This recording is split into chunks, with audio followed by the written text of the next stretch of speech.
السلام عليكم ورحمة الله وبركاته. اللهم صل وسلم وبارك على سيدنا محمد وعلى آله وصحبه أجمعين. النهاردة نعمل زغالين مع بعض بطريقة سهلة وبسيطة جدا بالبصل، مش محشية رز ولا فريك.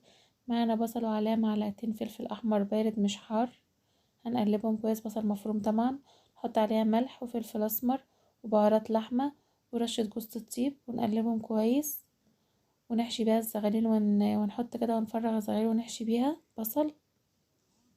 نفرغ كده البطن بتاعها كده من الصدر كده ونحشيها. وياريت التتبيلة دي تكون قبلها بيوم او قبلها بكام ساعة، دي طعم حلوة جدا للزغاليل او الحمام اللي متاح عندك. طريقة سهلة كده وبسيطة وتبقى حاجة كده خفيفة جدا. طبعا اللي بروست له طعم وده له طعم، كل حاجة لها طعم، بس ده طعمه حلو جدا برضو. انا خلاص كنت تبلت كل الكمية. هنا هنجيب حلة على النار، هنحط فيها سمنة على زيت، معلقة سمنة ومعلقة زيت، وهننزل عليها بالزغاليل ونشوحها فيها، نديها كده تشويحة لما تاخد صدمة كده من تحت، نديها صدمة من الجهة التانية. لازم منسوش اللايك والاشتراك في القناة وتفعيل الجرس عشان يوصلكوا كل جديد.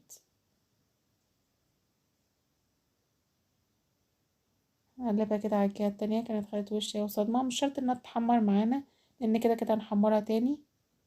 بديها بس صدمة.